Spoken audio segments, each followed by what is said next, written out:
A new ransomware as a service group fills the void created by law enforcement takedowns. An automated tool to breach VPNs, the backup for your WordPress system could be compromised, a surge in toll payment scams, critical vulnerabilities in Microsoft's remote desktop, and DOGE employees send Treasury data by email without encryption. This is Cybersecurity Today. I'm your host, Jim Love. The Blackbasta ransomware group has developed an automated brute force framework dubbed BROOTED to infiltrate edge networking devices such as firewalls and virtual private networks, or VPNs. This tool streamlines their initial network access, enabling more efficient ransomware attacks on vulnerable internet-exposed endpoints. BROOTED has been in operation since 2023, conducting large-scale credential stuffing and brute force attacks on various VPN and remote access products, including SonicWall's NetExtender, Palo Alto's Global Protect, Cisco's AnyConnect, Fortinet's SSL VPN, Citrix's NetScaler, Microsoft's RD Web, and WatchGuard's SSL VPN. The framework identifies publicly accessible devices by enumerating the subdomains, resolving IP addresses, and appending prefixes like .vpn or remote. It retrieves password candidates from a remote server and combines them with locally generated guesses to execute numerous authentication requests simultaneously. To evade detection, BROOTED utilizes a list of SOC 5 proxies, masking the attacker's infrastructure behind an intermediate layer. The primary infrastructure is located in Russia and is registered under Proton 66. Organizations can defend against brute force attacks by implementing some measures like strong unique passwords, multi-factor authentication, monitoring authentication attempts, implementing rate limiting and account lockout policies, and applying security updates promptly.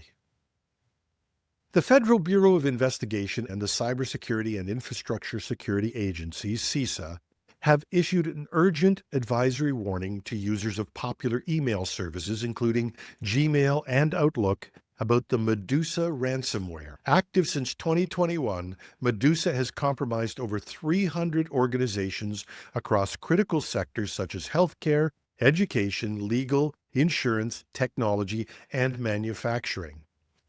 Medusa operates on a double extortion model. It encrypts a victim's data and threatens to publicly release it unless a ransom is paid. The group primarily gains access through phishing emails and exploiting unpatched software vulnerabilities.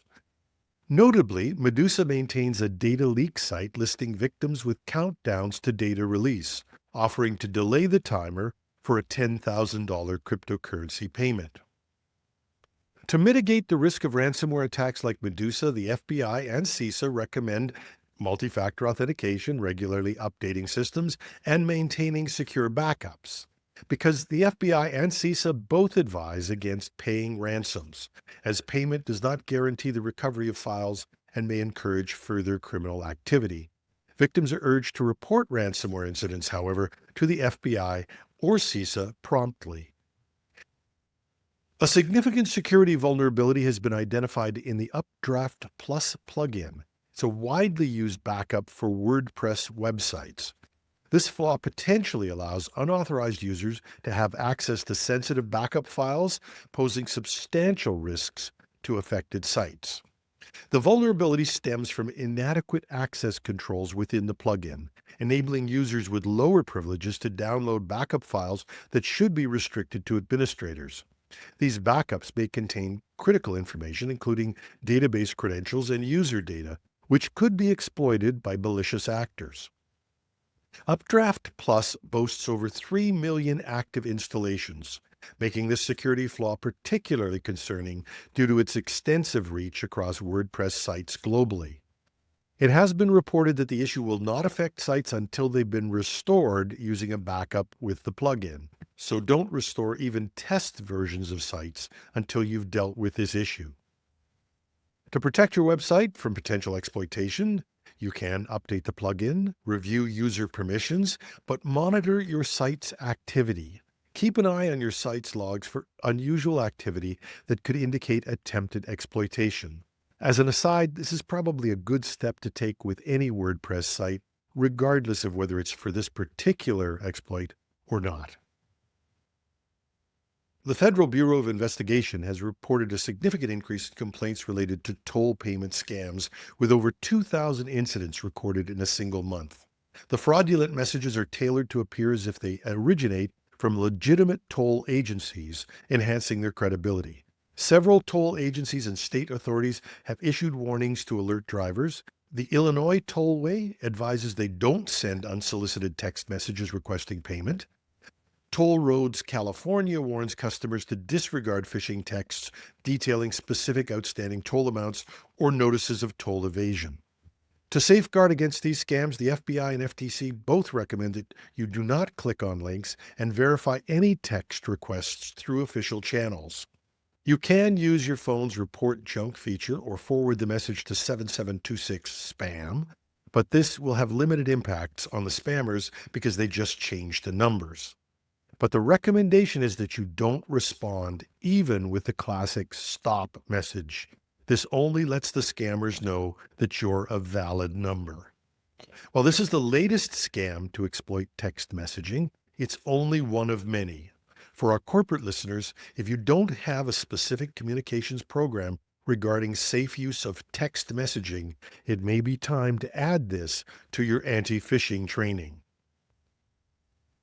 Microsoft's March 2025 security update has addressed two critical remote code execution vulnerabilities in Windows Remote Desktop Services, or RDS, identified as CVE 2025-24035 and CVE 2025-24045. Both vulnerabilities have been assigned a CVSS v3 score of 8.1, indicating a high severity level.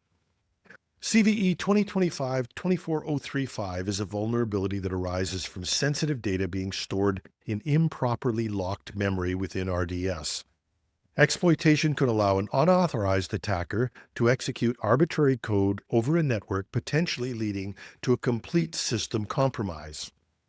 CVE 2025-24045 is a flaw that involves a race condition within RDS.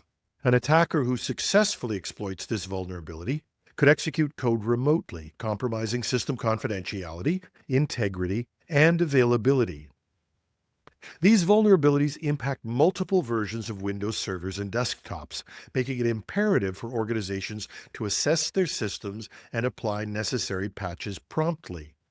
To protect against potential exploitation, in addition to applying the patches, organizations are advised to implement best practices for securing RDS, such as enabling network-level authentication and restricting RDP access through firewalls and utilizing strong authentication mechanisms. And of course, it is crucial to apply the security patches provided by Microsoft in the March 2025 update. Organizations should prioritize these updates to safeguard their systems against unauthorized access and potential attacks. Only one problem with this. Once again, Microsoft's updates have been a cluster. I won't use that technical term, but let's just say there have been huge problems reported with the latest update. So we have updates available, announcements of these vulnerabilities, and articles that say you might want to wait to do updates until they get it right. This is a recipe for disaster. No sysadmin in this world wants to report, "I kept you safe by ensuring no one could use their computer." Microsoft is a huge organization, capable of immense technical feats. Couldn't one of them be getting their security updates out so they don't crash computers? Just a thought. And for those of you who know how old I am, there was a TV show with a character called Gomer Pyle, whose famous line was, "Surprise, surprise, surprise."